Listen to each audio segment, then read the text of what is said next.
Yun, good morning po, good morning. Taas ng ating energy ngayon kasi ganda ng panahon eh. Nandito po tayo sa Barangay Santa Veronica, sakop po ng San Pablo. Opo. At makita nyo, magko-cross tayo dito sa ginagawang SLEX TR4. Ngayon po ay linggo, ika-18 araw sa buwan ng Agosto. At muli ay pinalad po tayo na magkaroon ng pagkakataon na bisitahin itong area. Medyo matagal-tagal na pala yung huling vlog natin dito sa San Pablo Interchange. Dito may ginagawang tulay 10 kph lang yung takbo. Ayan At kung mapansin natin kahit linggo ay tuloy-tuloy sila. Yan. Ilat pala yung ilalim niyan.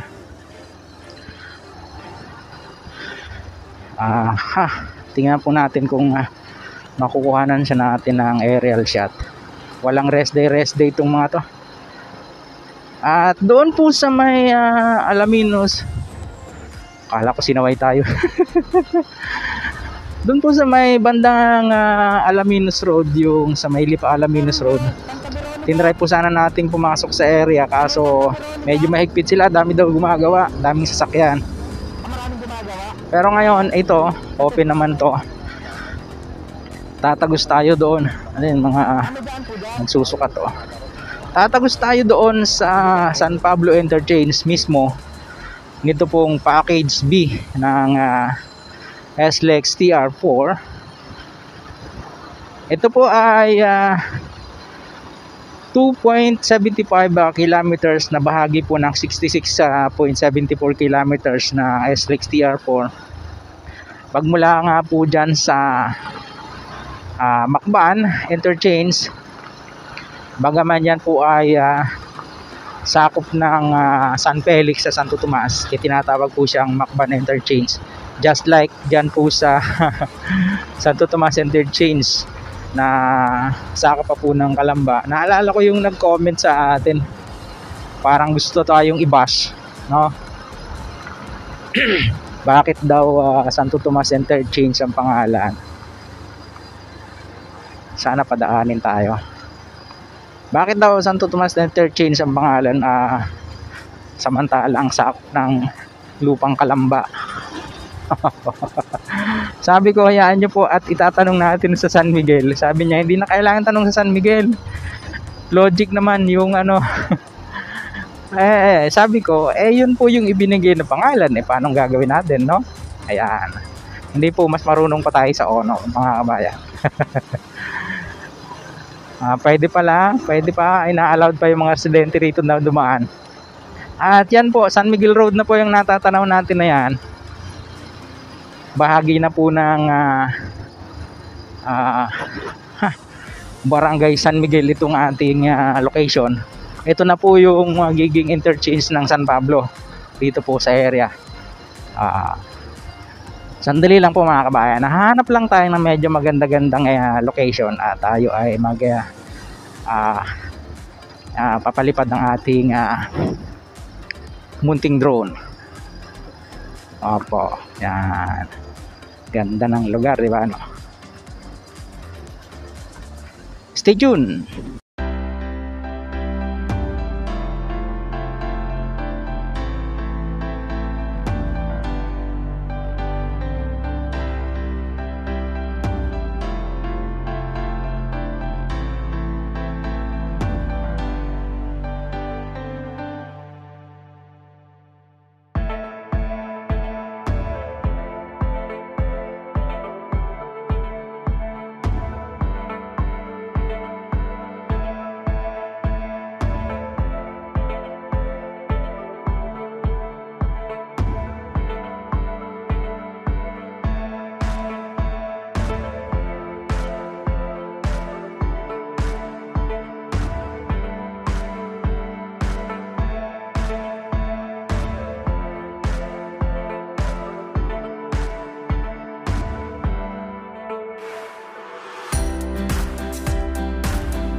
Ayun, welcome back po sa ating vlog mga kabayan. Nako, unfortunately ay meron pong masamang nangyari.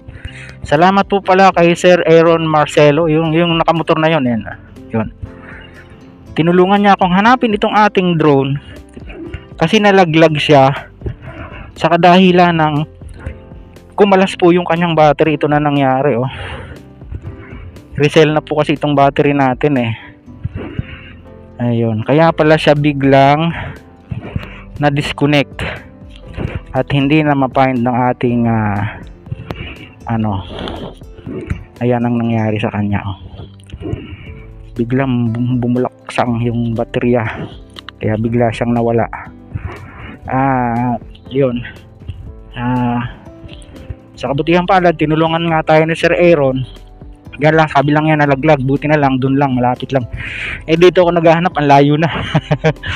At yun po yung ating latest update dito po sa SLEX TR4 San Pablo Interchange. Dito po yan sa may barangay San Miguel, San Pablo City, yan. At sana okay pa yung ating drone. Mamaya na natin siya testingin, papahinga muna. Ayun, hanggang dito na lang po muna yung pong ating vlog na na-share sa inyo ngayong araw dito po sa bahagi ng SLEX TR4. Dito naman po sa San Pablo nga interchange na akala ko hindi na natin makikita. Buti na lang hindi sa kalsada nagaglag. Napakalapit lang, dyan lang sa kabila ng mga plastic barrier na yan. So, yun to. Sa mga ngailang napagawi sa ating munting channel, huwag niyo pong kalimutang mag-like at mag-subscribe. Pakipindot po ang notification bell para lagi kayong updated anytime mag-upload po tayo ng video. Ito po muli si Kabayang Alex, lagi nagpapaalala. Mag-ingat po tayo. Lagi tayong manalangin, pagpasalamat sa Diyos. Salamat sa Diyos, nakakuha pa natin ang ating drone. At kay Sir ano nga pangalan nun? Marcelo, yung apelyado niya. Ayan. See you po in my next vlog, God willing. Hasta, bye bye.